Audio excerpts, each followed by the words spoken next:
Hi, this is Joe Bartz, and welcome back to the newest edition of Everyday Hypnosis. As with all of these exercises and all of these videos, please consult with your physician before engaging in any of these exercises if you suffer from anything that is contraindicative to hypnotherapy. This is the second video we're doing on stage fright. In the first video, we discussed some of the causes, some potential deeper causes of stage fright, as well as the fight, flight, or freeze mechanism not really being a problem. What do I mean by that? Well, stage fright primarily is a confusion of a performance situation with something that is life-threatening. Dissociation and fight, flight, or freeze are natural mechanisms that human beings have, and actually all mammals have at least, to help deal with situations in which one might not want to feel pain, one might need to find an exit, fight off an opponent, or hide, depending on whatever the situation is. Oftentimes musicians try to force themselves to remove these symptoms of fear or suppress them using substances. Neither of these strategies is a good long-term strategy because they generally make the situation worse than it was previously. Because the process of reorientation does never occur. Meaning, if I've survived a dangerous situation, the key to coming down from that is to realize I'm not in danger. So if I look around this room, I don't see any danger here. There's no fire, there's no tiger, there's no serial killer to hide from, as I like to say with some of my patients.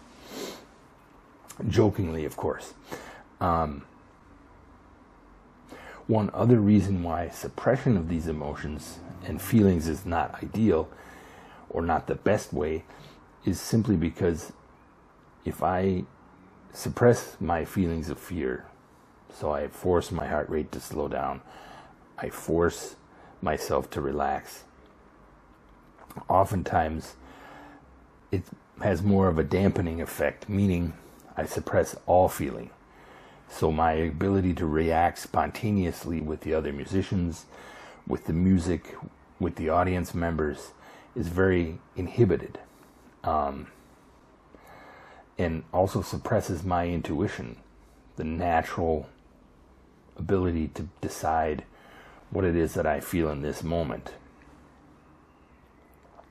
One element also of stage fright is an idea that is prevalent through NLP and also used in many types of coaching systems. The map is not the territory.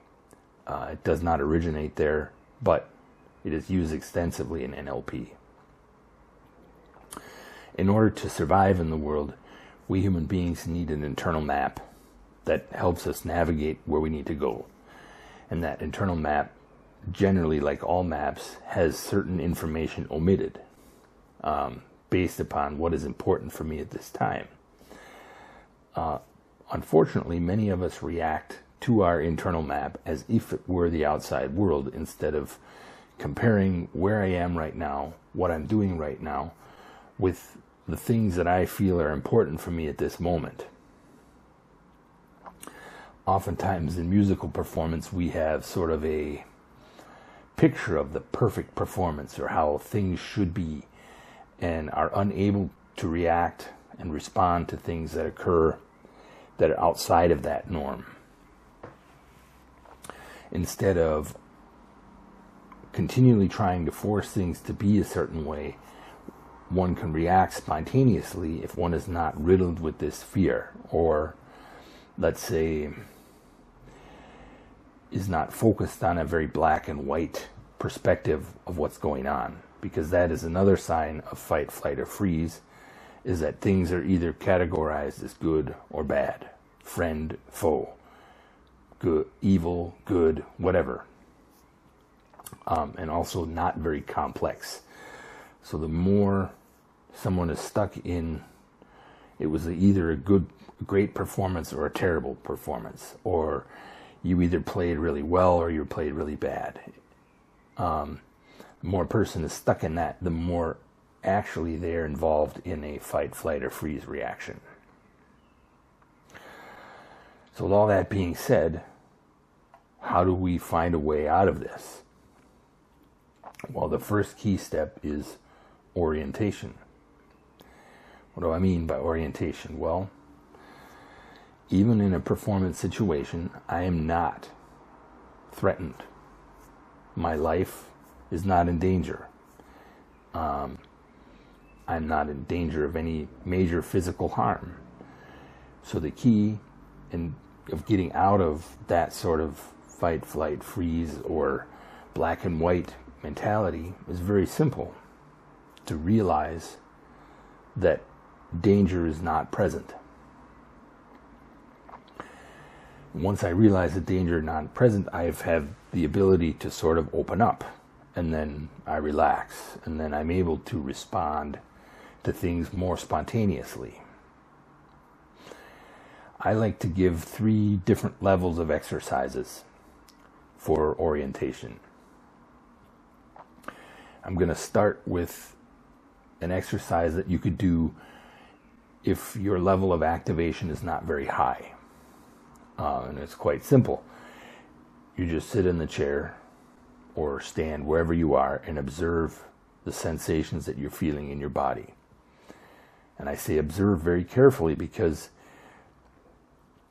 you don't want to think, okay, I'm feeling into my finger like it's something special, but just to observe, this is the clothing I'm wearing, this is how it feels against my skin, this is where I am, what I'm doing, this is the room around me, this is how the room around me is affected. Like if I'm sitting in this chair, I can feel myself sinking into the seat cushion, or the texture. You can't see it here, but I can feel the texture of the armrest. If you look at the first stage of my skeleton exercises, which is the first series of videos in this playlist, you can see basically what I'm talking about. It's just observing the sensations that you feel within your body. Some people at this level are so activated that that is not possible. So you could start with something more neutral in that you see something in front of you. Let's say the camera that I'm talking into right now is on a table here. I could look at the table. As well as with the physical sensations that you might feel in your body, it's important not to evaluate the table, but just observe what it is to see. Maybe even feel the texture of the table. Like the top of the table here is glass, so it's smooth, but if I put my hand underneath the bottom of the table, it's not smooth. Could also observe the kind of light in the room. How little light, how much light.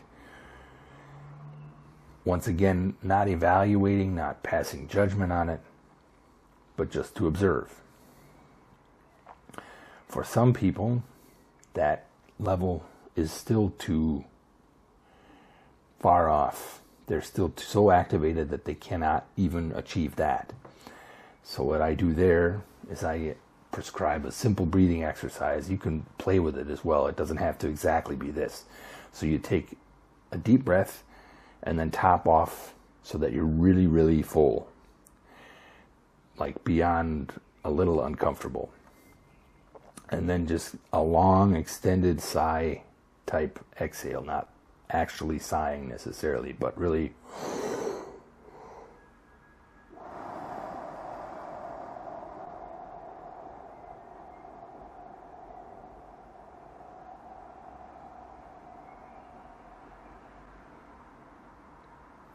and the key is to just, in that exhalation, to just release the air.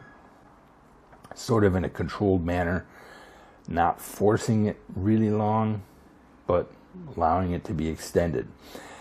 And after that, doing that 2 or 3 times, maybe 4 times maximum, The key is to feel a shift in your perception.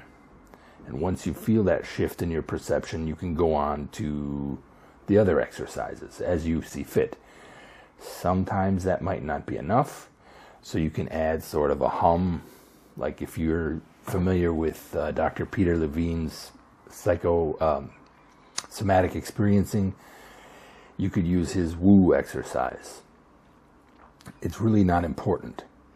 Important is to find that small internal shift so that you can reorientate yourself to this room and to realize there's nothing dangerous here.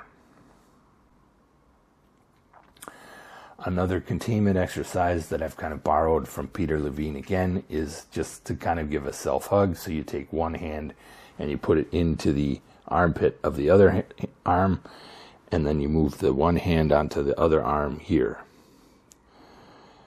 And then also take a deep breath and just let it out slowly. You can even add them together. So the first breathing exercise plus that. And really, the whole idea is not, I'm going to relax forever and I need to relax, but just really to feel that internal shift and observe, hey, the room where I'm in, there's nothing going on here. And I can just feel this is where I am and this is what's going on. So once you've gotten then through all of these steps to the point where you can feel the connectedness between your body or within your body and within the immediate area surrounding it, and that shift has occurred, you could start with small, simple movements of your hands and see how that connection is maintained and actually is always there. It's only our perception of that connectedness that changes. So at some point in time, we feel that maybe we're disconnected, but that disconnection is only in our perception, not in actual physical reality. So once that orientation and regulation has occurred, you can take that to the next step, and that would be to start using, let's say if you're a musician, to start practicing music with this feeling. And we'll get into that in the next video more, to give you sort of a template of how you can go from this state of connectedness into basically the state of playing while connected. So I hope that helps. Leave me some comments. Let me know what you think. And after you tried it out, and if you use any variations or if you vary it yourself, I'd be happy to know what you're doing. Hope you have a great day. See you next time.